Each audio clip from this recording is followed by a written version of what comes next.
Habemus Papam, Cardinalem Ratzinger.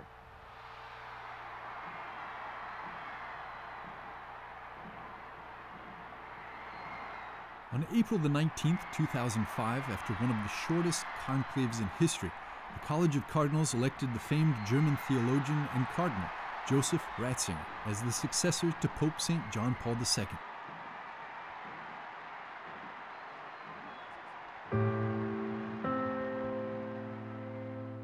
In quel momento, come ho già speso più volte, le parole che sono risuonate nel mio cuore sono state: Signore, perché mi chiedi questo? E che cosa mi chiedi? È un peso grande quello che mi pone sulle spalle, ma se tu me lo chiedi, sulla tua parola accetterò le reti, sicuro che tu mi guiderai anche con tutte le mie debolezze.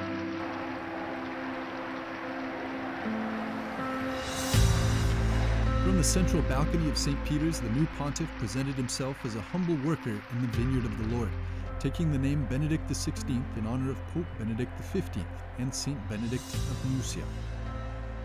5 days later, during the Mass to begin his pontificate, he outlined his vision for his ministry as Pope. Il mio vero programma di governo è quello di non fare la mia volontà, di non perseguire le mie idee, ma di mettermi in ascolto con tutta quanta la Chiesa della parola e della volontà del Signore e lasciarmi guidare da Lui, così che sia Egli stesso a guidare la Chiesa in questa ora della nostra storia. And that's how his papacy began. It lasted for 8 years. With the new Pope came a new style of governance in the Vatican, characterized by sobriety, dialogue, and a return to the essentials. His kindness, closeness, and humility surprised many observers who had long heard he was a rigid and aloof theologian and inquisitor. For Benedict XVI, the biggest problem of our time was the decline of faith, and he constantly reminded us of the importance of actively proclaiming the truth, embracing tradition, and rediscovering sacred scripture and the mystery of the Eucharist.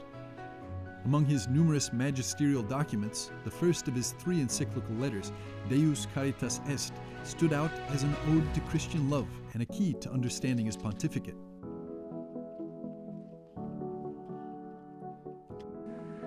Oggi, nella terminologia che si conosce oggi, amore appare spesso molto lontano da quanto pensa un cristiano se parla della carità cristiana, ma vorrei mostrare che si tratta di un unico movimento con diverse dimensioni, che l'eros, questo dono dell'amore tra uomo e donna, viene dalla stessa fonte della bontà del Creatore, come poi la possibilità di un amore che rinuncia a sé in favore dell'altro, che eros si trasforma in agape nella misura nella quale i due si amano realmente e uno finalmente non cerca più se stesso e la sua gioia, le sue delizie, ma cerca soprattutto il bene dell'altro, e così questo eros che si trasforma in carità in un cammino di purificazione, di approfondimento.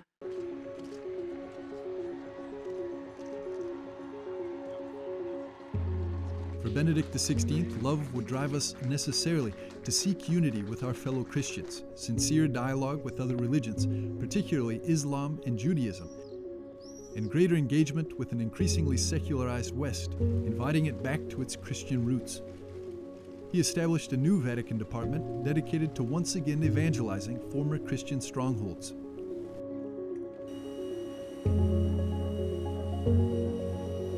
During more than 30 international trips, the Pope connected with millions of faithful of all ages and social classes in person, and they welcomed him enthusiastically. Young people turned out in huge numbers for World Youth Days in Cologne, Sydney, and Madrid, and he challenged them. During his pontificate, Benedict XVI presented to the world a church capable of recognizing truth and acting with justice. In the face of scandals that plagued the final years of his ministry, he began a process of legislative and economic reforms within the Vatican walls. particularly to better address sex abuse cases and raise the standards of financial management by the Holy See. Before the world, he took responsibility for the errors and abuses committed by clergy, made humble apologies, and started a path of purification and penance. In 2007, he addressed a particularly difficult situation in China with a letter to Chinese faithful, exhorting respectful and edifying dialogue for unity and ecclesial communion. In his own words, the 8 years weren't easy. Vi sono stati anche momenti in cui le acque erano agitate ed il vento contrario, come in tutta la storia della Chiesa, e il Signore sembrava dormire. Ma ho sempre saputo che in quella barca c'è il Signore e ho sempre saputo che la barca della Chiesa non è mia, non è nostra, ma è sua. E il Signore non la lascia affondare. È Lui che la conduce certamente.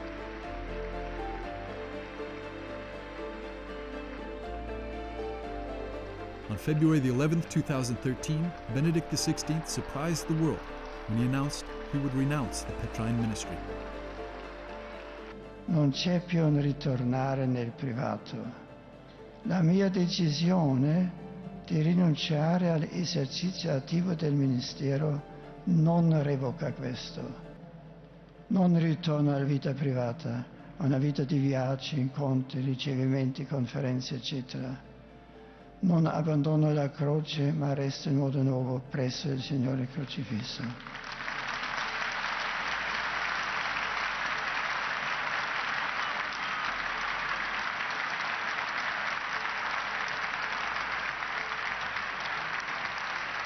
Non porto più la potestà dell'ufficio per il governo della Chiesa, ma nel servizio della preghiera resto, per così dire, nel recinto di San Pietro.